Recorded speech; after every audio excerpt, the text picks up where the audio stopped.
Hello, my name's Craig. I will be doing a quick brief review of the All Pond Solutions 285 litre tank and some other bits of various All Pond Solutions equipment that I've got laying around the house.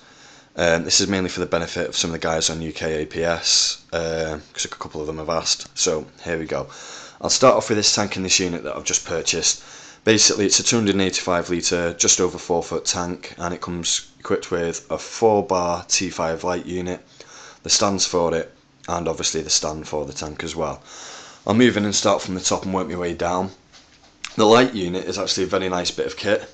It's, as I said before, a 4-bar T5 light unit with the option to have either 2 or 4 lights running at a time. My tank is only just settling in, so I am running 2 lights, but I've got all 4 on just for demonstration purposes. It's quite well built, to be honest. It's all seems to be metal, standard light fitting really.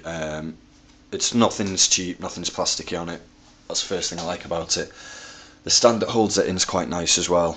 We've got the steel cables, and we've got these runners that can be moved up or down, depending on where you want the lighting. The top part's where it starts to get a bit cheaper. These plasticky fittings aren't the best. Actually come in 2 parts, and you just clip them both together and then clip the carabiner through. The poles that they're attached to are reasonable quality. The only niggle I've got is on this one. It's been bent a bit too fast after it's been heated up, and it's caused that to happen. I'm not really too fussed, but I know a couple of guys out there are a bit quality perfect really, and would prefer that to be like the other one is, which is perfectly straight. As we move down, go down to the actual tank. I've never owned a lot of aquariums, to be honest. My other one was an Edge, so nothing compared to this size. The glass actually seems to be really good quality. If we go down the seams, only seems to be the smallest layer of silicone holding it together, and it's braceless, which is what I love. It's the reason why I bought this tank mainly. There wasn't that many braceless options for me at the time. Moving down to the cabinet then. The cabinet isn't the best of quality. This is what's let APS down really. It's a cheap plastic, to put it bluntly. If we go down to the edges where the seams are, you can see areas like this. It just doesn't seem to be together really. And if I move over to the other side, you can see where there's still bits of, I don't know if that's plastic or that seems to be glue that's still there showing. At the back as well, I can't really show you, but there is a support brace and that really wasn't screwed in well. I had to tighten that up a bit before putting the aquarium on. The doors on it, however, are quite nice. A little magnetic push open doors, makes life a bit easier. No unsightly handles or anything. To be honest, I'd probably end up building my own cabinet at some later date, as that isn't the best.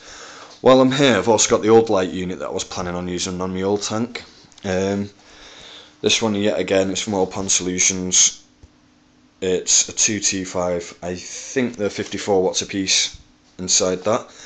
It's only got the one plug and the 2 bulbs. Lift it up. It's quite simple really, it's 2 seconds to set up. These stands that come on it are plastic, not the best quality. The actual unit itself is metal, so if you wanted to overhang that, it would look a lot nicer in my opinion. But the plastic brackets come in handy because you can move them to whatever size tank you want. See, this one's moved in a bit, so say you only had 110 centimetres or even 100, you can move those stands in a bit and leave the light overhanging. That's about £100 from the APS website. Still quite a nice bit of kit, and it was my first choice before I upgraded the tank. We shall now move on to the filters. With this tank you get one of the 2000 litre per hour filters. This is the filter head off it. Quite standard. This is with the tank you get the one without the UV on. Simple as that really. Got your inlet and your outlet hole. That primes the unit. Inside you've got your motor housed inside there, and there's nothing else. The other crevices are for the other unit which has the UV filter. I'll open onto my cabinet and get one of mine out.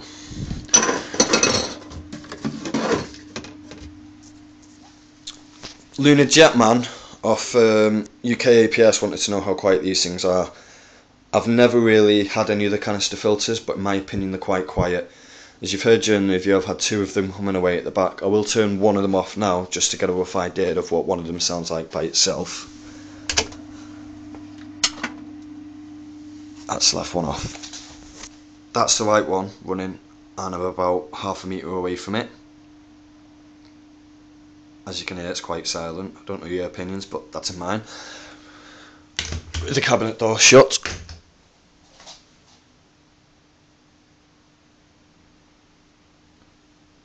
You can barely hear anything. In fact, the builders outside are probably more louder than that is. I'll crack on with the review. A couple of little niggles that I have with this unit is the piping's bigger, which is obviously better because you get a better flow out of it, but it seems to be a nightmare to attach any kit to. So for the likes of inline diffusers or inline heaters, you're going to have to do a bit of modifications. A couple of lads recommended getting a Y splitter. I've not been able to find them, but I have found these handy little pieces, which is a T splitter, but the two smaller holes on it are for the 16mm pipe, and then obviously you can rig whatever equipment. I've got a heater on that, and then back to another 16mm pipe. You can get a reducer, one of these, that can reduce the pipe for you, so you can fit an external heater on or whatnot. Only problem with that is it will reduce your flow if you use that just by itself. The benefits of my splitter is the flow is reduced as minimal as possible. I'll move on to the spray bar that you get with them. The spray bar isn't the best. I'll hold my hands up and say that straight away. It seems to be a bit cheap, a bit plasticky. It's hard to see, but I'll try and go through here. You get 4 tubes to attach it to. I shall pull it all off.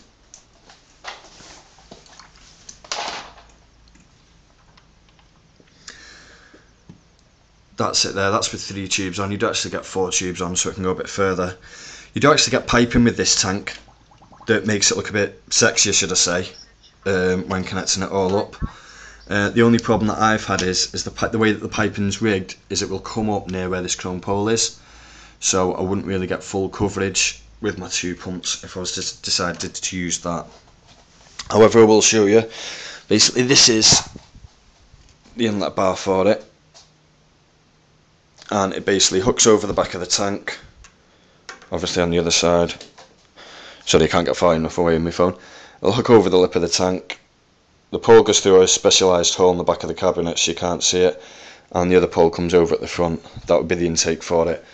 However, I've decided to opt for the standard intakes, so I'll turn that light off as well. I've opted for the standard intakes mainly because that little bit there, you get the air surface skimmer, which has helped me while my tank has been starting off.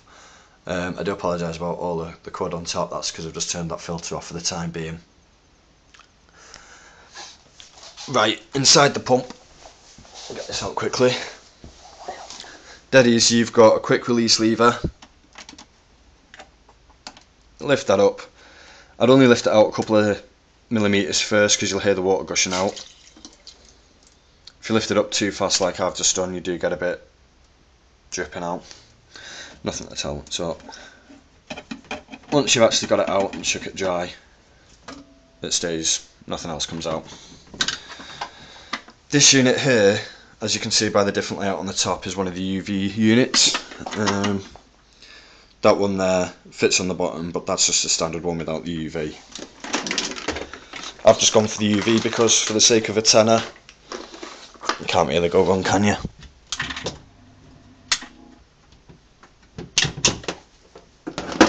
So just unplugging this. Inside is quite a nice unit. The larger ones, the 2000 EF and the 2000 EF Plus, you do get 4 trays of media. Be aware, because in the other ones you only get 3. To be honest, I've got no need for 4, and I don't even think I've used them on this. I'm going to find out in a second anyway. To open, easy. You've got 2 clips on the back, and then 2 clips on the side that you lift up once you've unclipped the 2 on the back. And then you can just lift it up gently with the handle. They are quite easy to clean. as you can see, that one's got the UV unit in there. Let's place that down. Inside you've got your 4 media trays. I think I've got carbon in one. They've got a little handle on them. Lift it further up, I've got bio balls in that one. I'm not going to go any further because I've not got enough floor space to put all the pieces. But you get 4 more that just standard go down like that. And it does help if you move the bio balls out the way.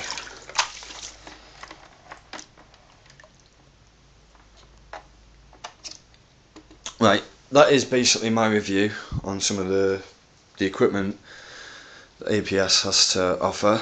In terms of flow rate with the filters, they're good for the money. Yet again, I can't stress enough that I've never used any other professional filter system before, more than hang-on backs, but from my beginner's point of view, I think that's a cracking bit of kit. The only reason I've got 2 running is because I bought one from the original tank and then I got one with this one.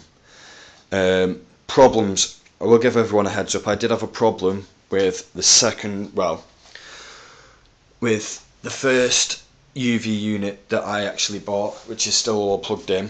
The UV bulb, there was a wiring fault where the wiring was loose and the actual bracket inside was loose. I did ring up APS, they sent out another one which was really prompt, which is that one that's lying on the floor now. It's worked all fine and I've got it all plugged in, which is why I've got the original 2000 EF head spare, because the one that was faulty with the UV still works, and to be honest I could probably get round to fixing the UV. That's the other one that I've got in my cupboard there. Apart from that, yet again, for the money, you can't complain. It's all a nice bit of kit, and the only things that I'd really change about this setup is my stand. I'd plan on building another one towards the end of next year.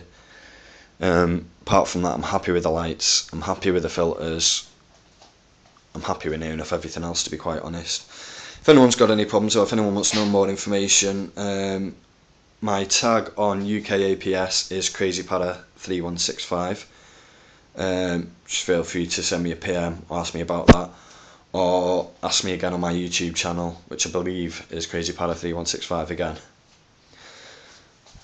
Thanks for listening to my review. I know it's been a bit long-winded, but it's my first review. Thank you.